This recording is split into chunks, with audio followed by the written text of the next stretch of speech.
good morning everyone. We are going to make spring roll fish. Gagawa tayo ng lumpiang fish lumpia. Samahan nyo ako guys sa paggawa ng lumpiang fish. Ito yung ating fish, mash fish na yan. Natanggal ko na yung mga buto-buto. Ayan ang ating some ingredients. Ayan. Ayan, samahan nyo ako guys. Gagawa tayo ngayon ng lumpiang fish. Fish lumpia ala Eds.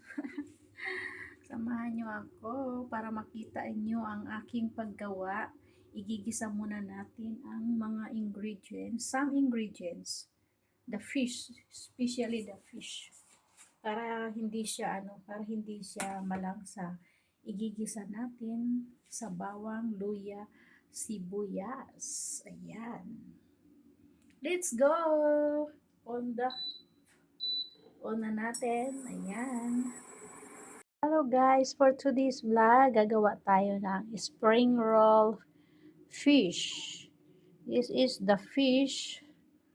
I take out already the bones. Ayan, that is very clean already. Gagawa tayo ngayon guys. Everyone, this is my new menu. Ayan, sibuyas, ginger, garlic, carrots, another big onion, the spring onion, and then the coriander. And this is the main menu, the fish, mashed fish. Ayan ang gagawin natin guys. Samahan nyo ako gumawa. Igigisa muna natin ang ating fish para masarap. Lalagyan natin ng ground pepper and then some ingredients later. Ayan, samahan nyo ako. Igisa muna natin siya bago natin ibalot. Ayan, ginisa natin ang bawang, sibuyas at luya. Nalagyan ko ng kunting luya para hindi siya malangsa.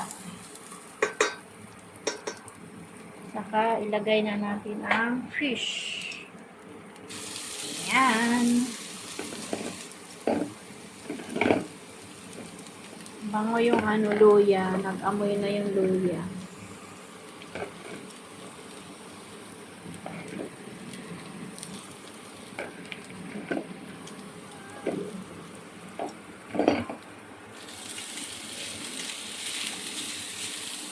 Lagyan ko na yan ng paminta, durog na paminta.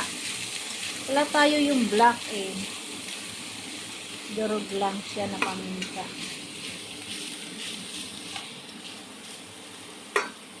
Lagyan natin ng oyster sauce. Yan, lagyan natin ng konting oyster sauce para lumasa. Para masarap ang lasa. And then tuyo. Ayan, konting tuyo lang.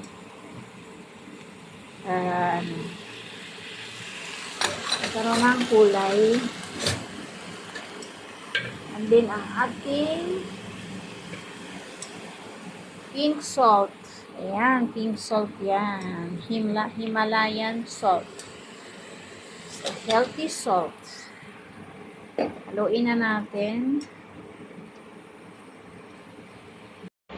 Halo-halo. Hirap ko lang nagkakamera ay.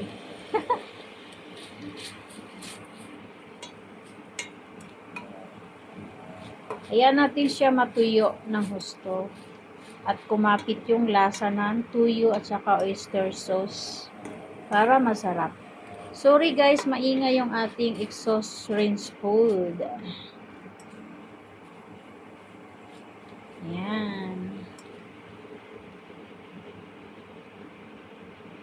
Ayan, luto na ang ating fish. Luto na siya. Lalagay na natin ang ibang ingredients. I put 1 egg para lalong masarap. Ayan. Ayan, ihahalo na natin ang ibang ingredients niya, yung hindi natin iginisa. Hindi ko na niluto lahat kasi para ano talaga yung lasa. Ayan guys. Babalot na tayo ng lumpia natin. Ayan. Talagang inano ko, pinanindigan ko yung aking cravings. Ay, ano ako, yung parang nag-ano lang. Curious ba? Ayan, gagawa tayo ng lumpia. Fish lumpia. Basag. Ano natin ang itlog para ano siya. Fish lumpia.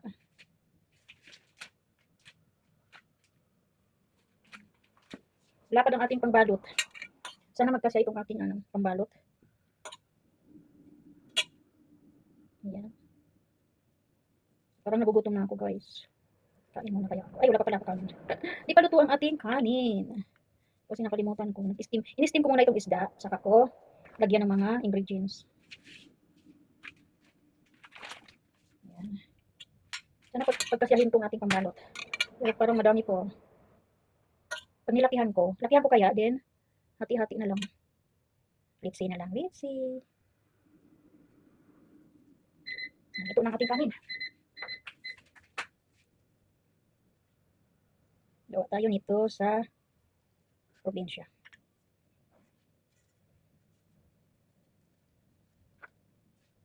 Two, 4, 6 pala nung nagawa ko.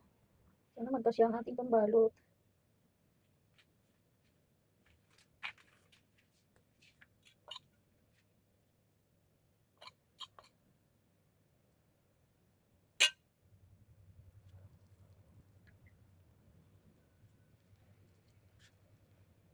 Ang aking pandikit ay yung egg white. Sagan.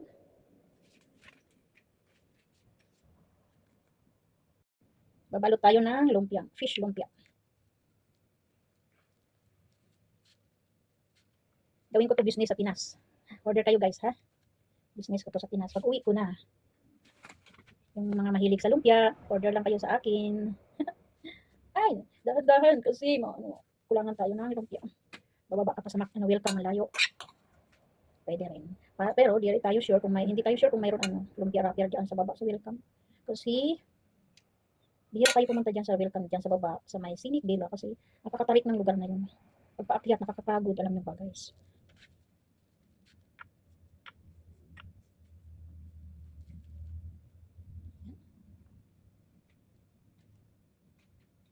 Hindi pa tinangalahati.